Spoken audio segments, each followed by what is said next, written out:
And we have seen the types of real-time operating systems. And then we moved into kernel, which is the basic structure. And we have seen few kernel services also. We have listed out about 8 to 10 services offered by kernel. And out of that, we have seen the 3 different mechanisms or 3 different functionalities of kernel in detail, which was the device management, process management, as well as the memory management. These were the 3 services that we dealt in detail. So now we'll be dealing with one of the RTOS.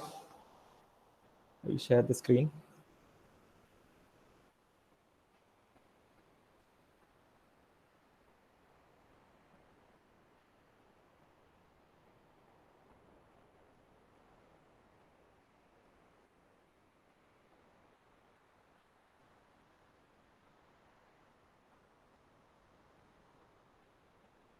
Yes.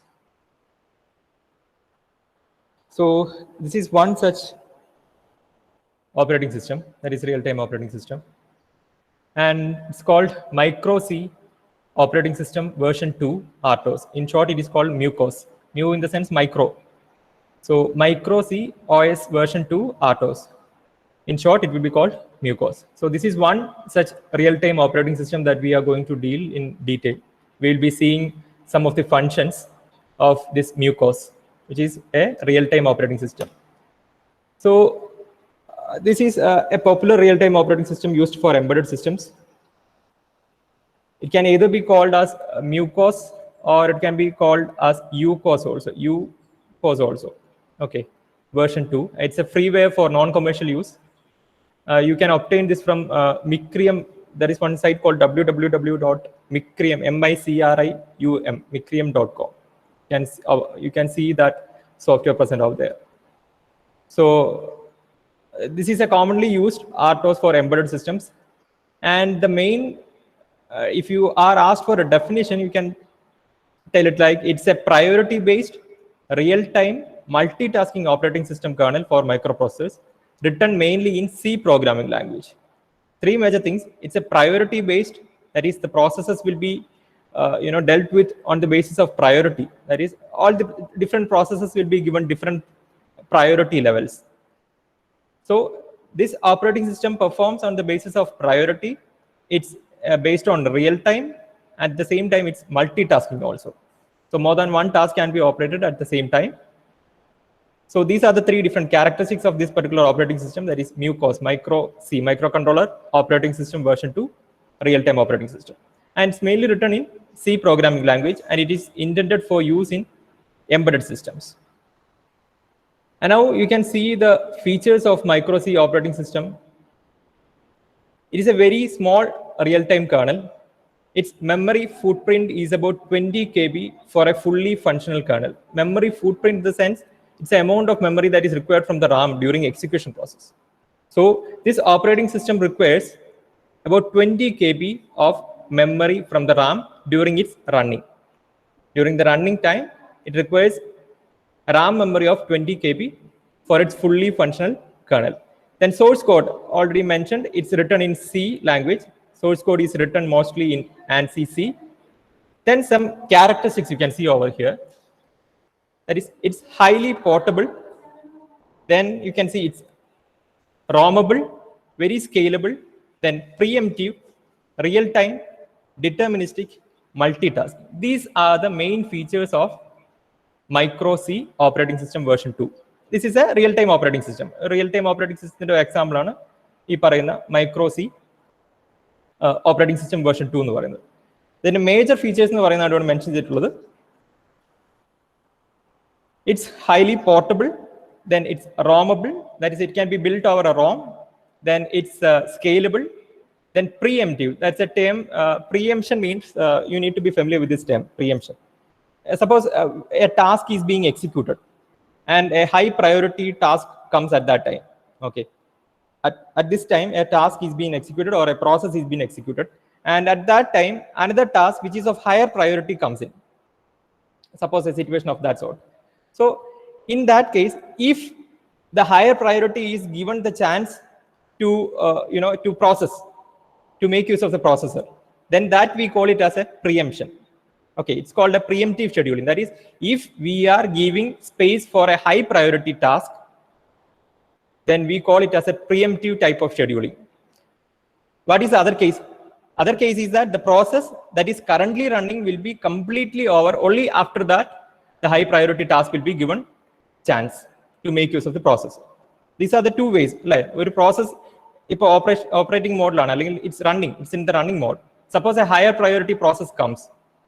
If that process is given a chance, if the higher priority process is given, the chance to take up the processor, then you call it as a preemptive scheduling.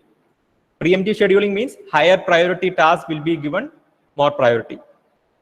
And if it is, on the other hand, we can say that the currently running process will execute completely, and only after that, the new task will be given a chance to make use of the processor.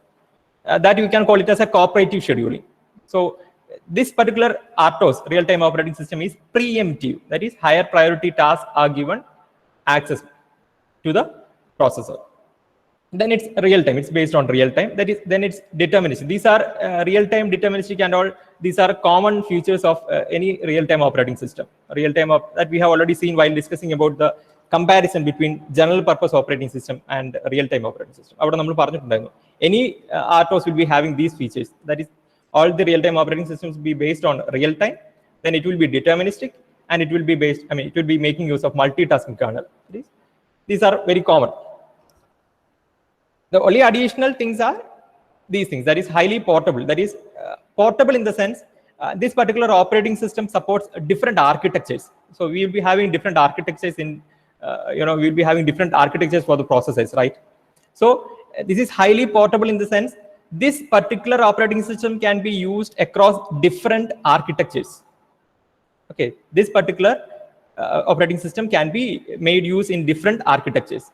Then it can be built upon a ROM. That is why it's called as ROMable. Then it's scalable. Scalable in the sense in terms of its size. Then preemptive, I have already mentioned. Then real-time, deterministic, and multitasking, which are common to all real-time operating systems. Then it is already mentioned that it is multitasking. So it can manage up to 64 tasks, which can manage this real-time operating system. That is, Micro C OS version 2 RTOS can manage up to 64 tasks, 50 out of which 56 tasks are available for the user. That is, 56 are user tasks, and the remaining are system tasks. Okay, it can manage up to 64, out of which 56 are user tasks, and the remaining are system tasks. Then it has connectivity with microcontroller GUI, that is graphical user interface, and microcontroller file systems, FS. Then it is simple to use and simple to implement, but very effective compared to the price performance ratio. Then it supports all types of processors from 8-bit to 64-bit. These are the general features of MuCOS, that is microcontroller operating system version 2 real-time operating system. It's very important. It's a sure question. This module will have only sure questions. There is nothing to be asked new from this. Features of microcontroller operating system version 2. Now we are going to see some of the functions. Okay, this is very important. We are going to deal with 3 different functions. One will be the system level functions. The second one will be the memory related functions. And then we'll be having some task service functions. And finally, you will see one semaphore type functions, semaphore related functions also. So we'll start with system level. Then you'll be having memory related functions. Then you will be having some semaphore related functions, and then task service functions. So ഇത്രയാണ് നിങ്ങൾക്ക് രണ്ടാമത്തെ പാർട്ടിൽ വരുന്നത്, second part of your module 6.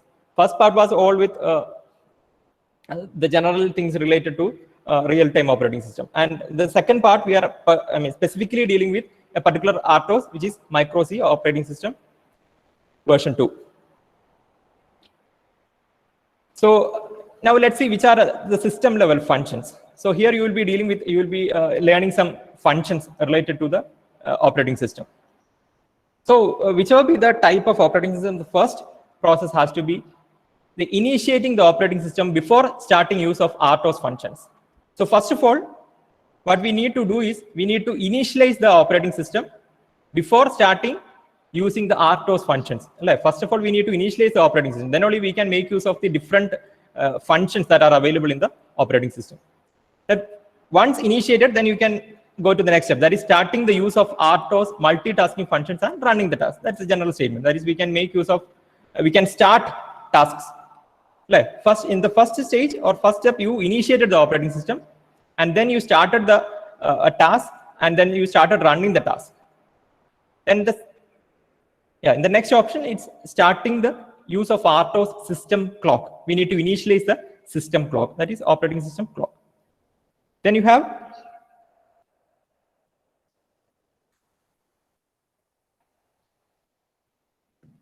have sending message to RTOS kernel to take control at the start of an ISR. And two things are there. One is ISR, that is interrupt service routine, and the other thing is critical section. You are familiar with both these types.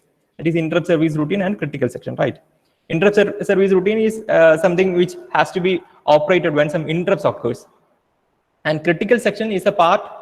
What is the specialty of critical section? Critical section means only one process has to access. Only one process should be accessing that particular part of the code.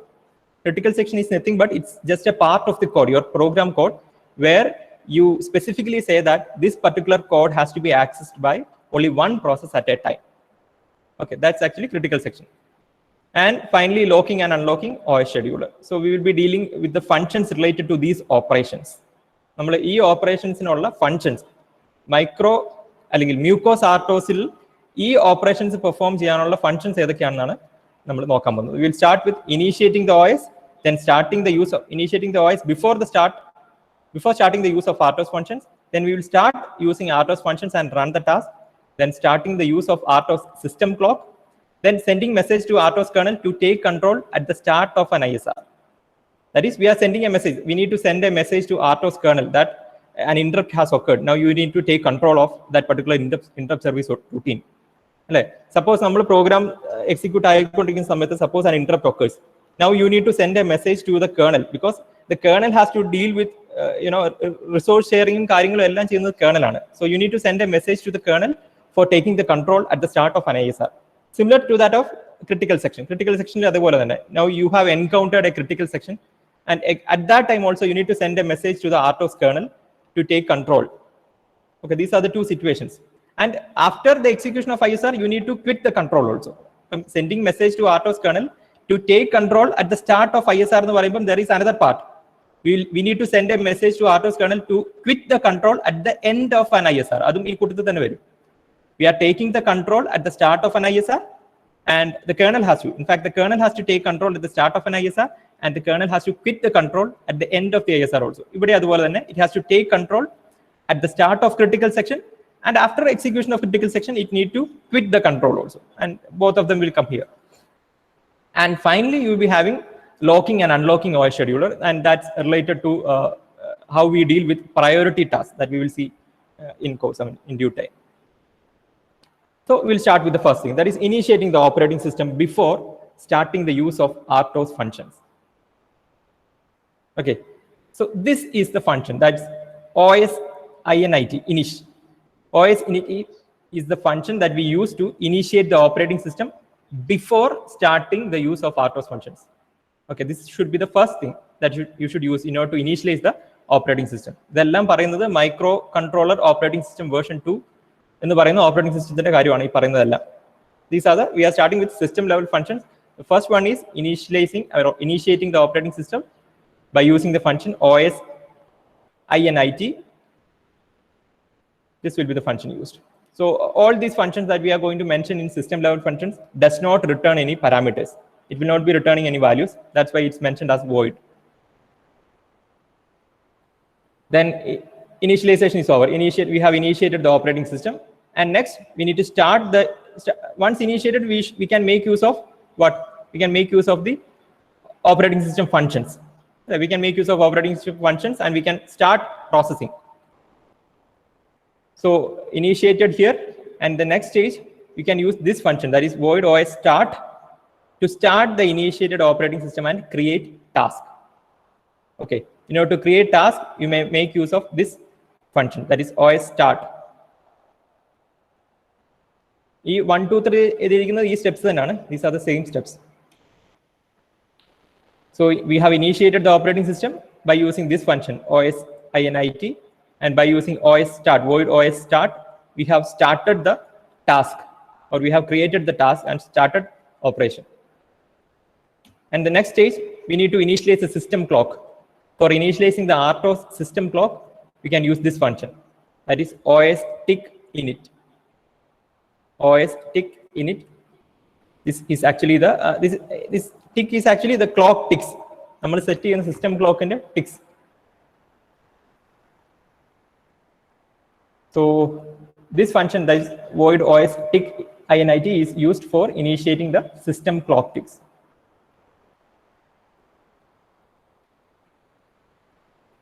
And the fourth one, that is what I have mentioned earlier. That is, we need to send a message to RTOS kernel for taking control at the start of an ISR. Suppose an interrupt occurs, and you need to inform the RTOS kernel that, you need to inform the RTOS kernel to take the control of the ISR, and that is actually done by this command. That is os, this function actually, void os int enter void.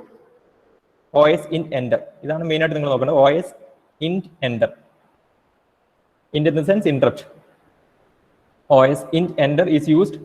This function is used in order to send message to RTOS kernel for taking control at the start of an ISR. At the start of ISR, function use. At the end of ISR, we will be making use of this function. That is os int exit. Os int exit, and this must be called just before the return from ISR. Just before the completion of ISR, we will be using this function in order to quit the control, in order to inform the RTOS kernel to quit the control at the exit of an ISR. So that interrupt handling is actually done by the operating system. That's another inference that you will get here. So once an interrupt occurs, RTOS kernel will get the control, and that control has to be handed over to the RTOS kernel at the start of the ISR with the help of this function, os int enter. And after completing the interrupt service routine, before returning from ISR, you need to use this function, os int exit. Okay, what is actually the purpose of this one? In order to quit the control from the nested ISR, in order to quit the control from the particular ISR. Control of whom? Control of RTOS kernel.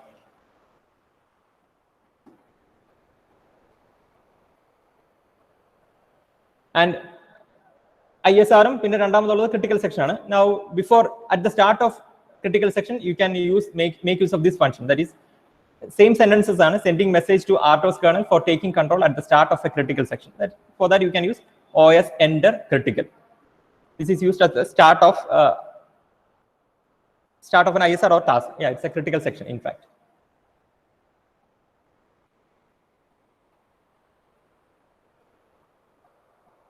And what is the function of this particular system level function that you can see over here?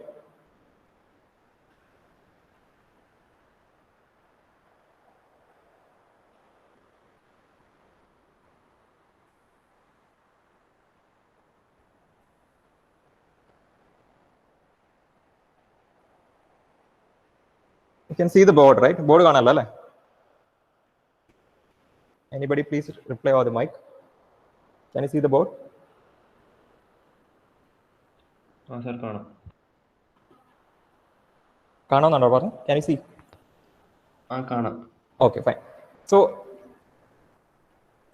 os enter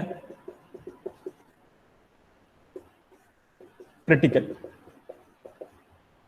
I don't think like you need explanation for all the functions. I will just explain this one. You are aware about the critical section of a code. You will be having a set of codes. Okay, this will be your program code, and at a particular point, you will be entering a critical section. That is called this as a critical section. And the speciality of this section is that only one process should access this section at a time. Critical section. It's very this section will be using many shared variables or shared data, so that only one process should be accessing this particular part of the code segment at a time. If this is the code segment, this will be the critical section. And you need to ensure that only one process is accessing this critical section. And for that, you can make use of this os enter critical, that you are sending a message to the RTOS kernel that, yeah, the critical section is going to begin over here. We need to ensure that no other processes are coming into this. We need to ensure no other processes are accessing this particular section. For that, what should you do? You need to disable the interrupts at this point of time, right? This time, in critical section of process work, you need to do one thing, that is, you need to disable the interrupts. Right, you need to disable the interrupts. Yeah, you need to disable the interrupts at this point by using the function OS enter critical. Okay, at the same time, after finishing execution of this particular critical section, what can you do? OS exit critical. And while you execute this thing, you will be enabling the interrupt. That is, now any other process can interrupt. But while executing the critical section, it should be highly secure. That is, no other task should come into this particular code segment. Okay, and that is ensured by this particular function in operating system.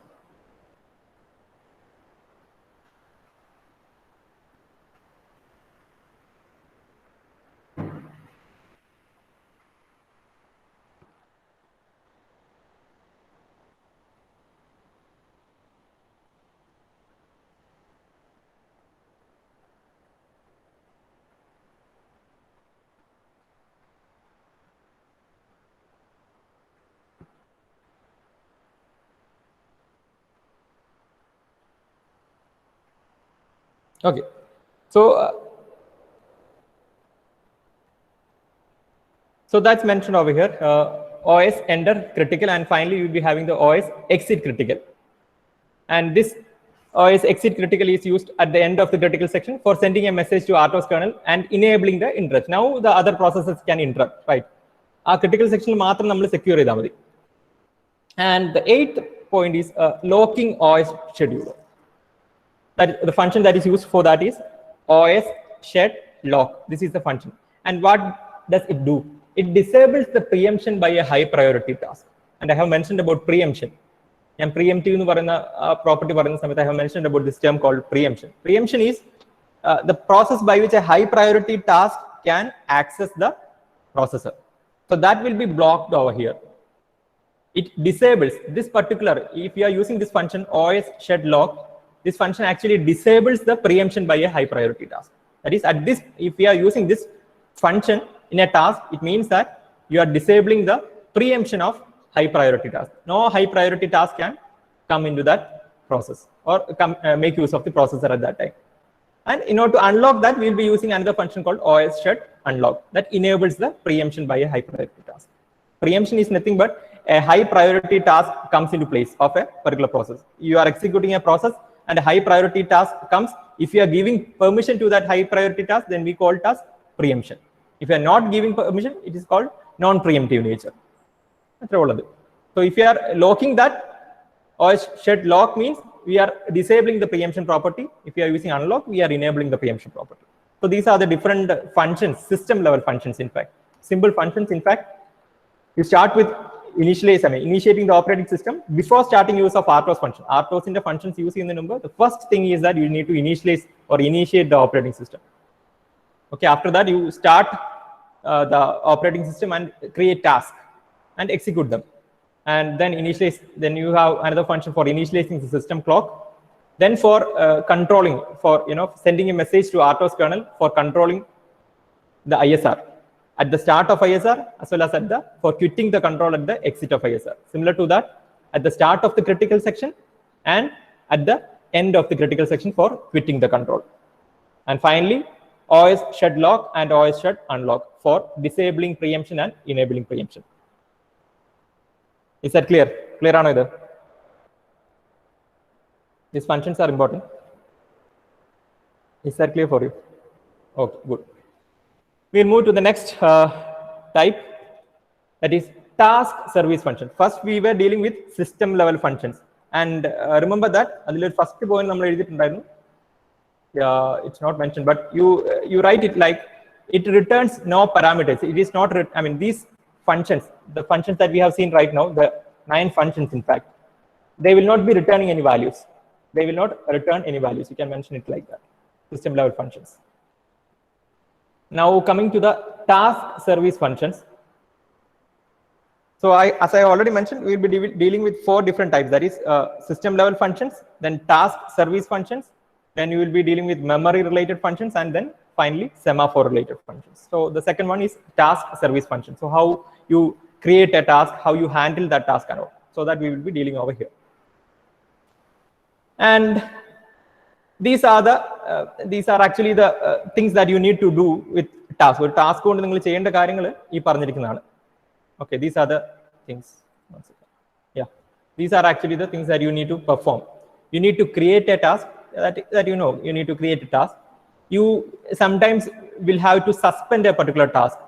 You need to suspend a particular process or task at some time. You need to resume that. Suspend the task. Sometimes you need to resume that, and you need to perform some time setting operations and time retrieving functions. So these are mainly the service functions related to task. You will start with creating, then sometimes you need to suspend or block a particular task, and sometimes you need to resume that particular blocked task. Blockade task resume. For that you need to resume the task, and some functions are available for time setting and time retrieving. Time setting means we need to set time. Time retrieving means we need to get that time. That time we will be using some time retrieving functions, and for time setting we will be using some time setting functions. So first of all, we start with creating a task. What is the function that you should use in order to create a particular task? This task എന്ന് പറയുന്നത് നിങ്ങൾ ചെറിയ examples എടുത്താൽ നിങ്ങളുടെ മൊബൈലിൽ display is actually a task. So in order to create a task called display, you can make use of the function os task create. Mobile case all embedded systems will be having some display processes. Not necessarily, but in some cases at least you will be requiring some display processes. That display process itself can be considered as a task. Okay, so if you are considering the case of ATM, it is also having a display process, right? So you need a task called display, and you need a task called getting the information from bank regarding your balance. That is another task. Then giving you the money, money provided, that itself again is a task. So the entire application program is divided into many tasks. Task is nothing but it's actually the term that we call for a particular task. If it is providing us with a display, we call it as a display task. So in that way. So this is the function that is used for creating a task. OS task create. Okay, and there are many parameters within that. You can note that. First one is task pointer. That is a parameter in the function OS task create, and inside that you will be having task pointer, that is address. Task pointer means what? The task that's part of a program. A program is particular code. Critical section, we have mentioned about critical section, right? What is actually critical section? It is from a particular address your critical section starts. We need to point out that particular address. So similarly, your display process or the codes for display will start from a particular address. Codes for display will be starting from a particular address. Code for some other task will be starting from some other particular address. So in that way, you need to mention the address here from where that particular task begins. So OS task creating the parameters, the first thing is it's task pointer. Then if you need to send some data, this is actually optional. This you need not send every time. This is optional. If you need to send some data, you can mention over here. Then task stack pointer. Then at last you will be having a task priority. These are the 4 different parameters that you mention inside the function OS task create. This function nothing will use in the parameters. Task pointer you will be using. Optionally, you will be sending some data. It's not mandatory. You can optionally send some data. Then the task stack pointer, and finally the task priority. And these are actually the different parameters that you use inside this function OS task create. Okay, fine. At this point, I will explain one thing.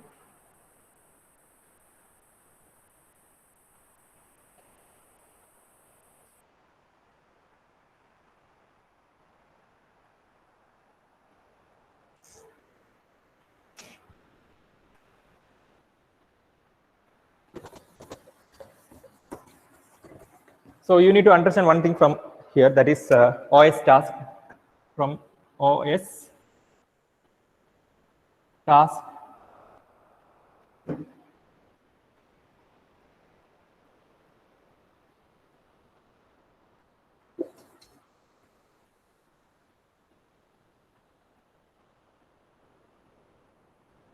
and you will be having parameters like task pointer, and finally you will be having a task priority. I want to mention about this task priority. Task priority in the sense, in the case of this particular operating system specifically, you can say that if the maximum number of tasks,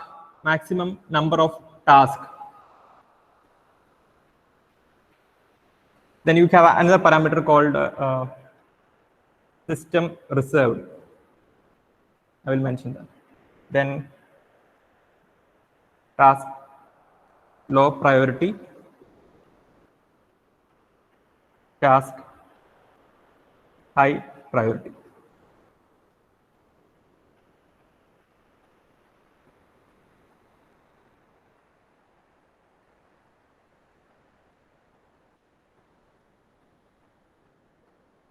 I just want to mention this. Okay. Suppose your system actually requires 8 low priority tasks as well as 8 high priority tasks. That means that 8 high priority tasks and 8 low priority tasks are reserved for the system. Okay. For example, if the number of user tasks is 8, that is the number of tasks that can be handled by the user is 8. Suppose that is the case. You are having 8 user tasks. Okay. At this time, you need to identify one more thing. That is, if the number of user tasks is 8, and if you need to set the priority, you will be setting priority like this: 0 to 7. That is the higher priority. I have already mentioned that the 8 high priority tasks as well as 8 low priority tasks has to be reserved for the system. It has to be reserved for the system. Okay. So if that is the case, then 0 to 7 priority has to be set for the system. 8 to 15 can be used by the user. And the lowest priority 16 to 23 has to be used by system. And this is the high priority. 0 to 7 is high priority, and this task, low priority task, is 16 to 23. I have already mentioned 8 high priority tasks and 8 low priority tasks has to be allocated to the system. That means that your user task will be lying in between these two, in between these 8 high priority tasks and 8 low priority. Which is the lowest priority? 23 will be the lowest priority. Which is the highest priority? 0 will be the highest priority. Okay.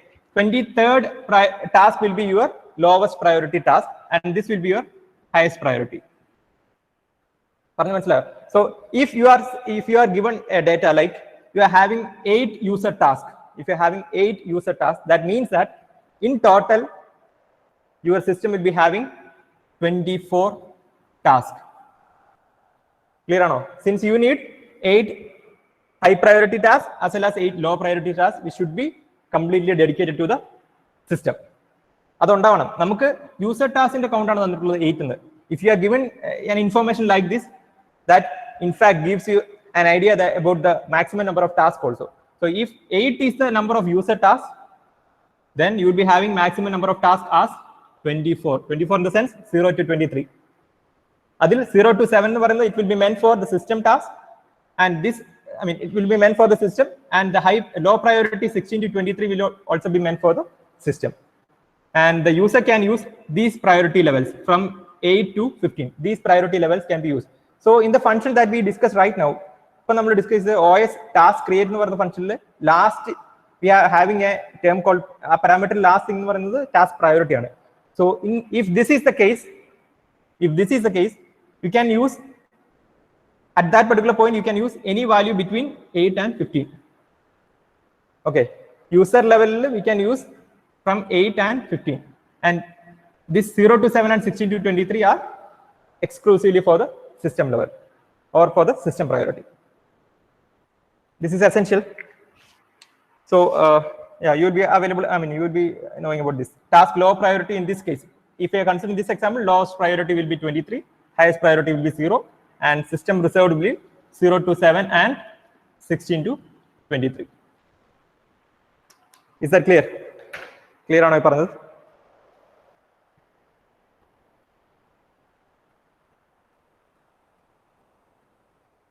Okay.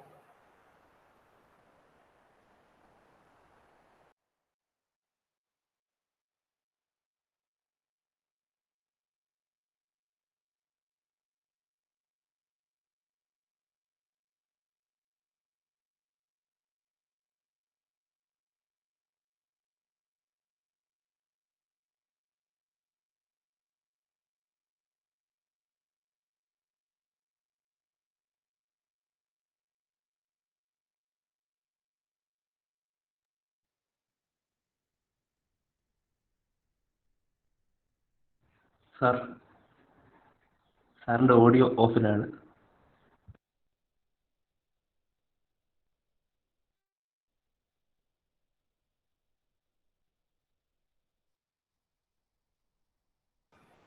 Audible അല്ലേ? ഇപ്പോൾ audio. Okay. So if you are using this function OS task create, it will return the following. That is, if this message is returned, OS no error is returned. വെച്ചാൽ നിങ്ങളിപ്പം OS task create എന്ന് പറഞ്ഞ function use ചെയ്ത് കഴിഞ്ഞിട്ട് if a message of this sort, OS no error, if this is a message that you are seeing, it means that your task has been successfully created. Okay, this means that OS no error, that is no error has occurred, your task has been successfully created. After using this function, if you are getting a return value of this sort, it means that there is no error occurred and your task has been successfully created. And if this is actually the message that is coming, but OS priority exists, which means that it's an already existing priority that you have used. Suppose you are having a task with priority 9. നിങ്ങൾക്ക് 9 എന്ന് പറഞ്ഞ priority you are having a task, and now you are trying to create another task with the same priority. You will get this message, that is OS priority exists. Clear? If you are having, and you will be getting a message like OS priority invalid if you are trying to access or trying to use an invalid priority. From e example, you can use from 0 to 23, right? If you are trying to use a priority here, ഈ last parameter ആണ് unsigned by task priority. ഈ പാരാമീറ്ററിലാണ് നമ്മൾ ഈ 23, 9, 8 എന്നൊക്കെ പറഞ്ഞിട്ടുള്ള priority value കൊടുക്കുന്നത്. If you are using a value 24 over here, which means that you will be getting a function, you will be getting a message like this.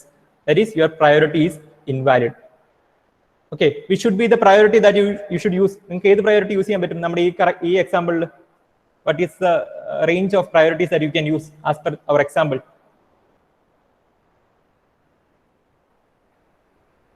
No. 0 to 23 is not completely given to us. That you have, yeah, 8 to 15 is right. Because 0 to 23 we cannot use that. That is, the higher priority and lower priorities will be given to the system itself.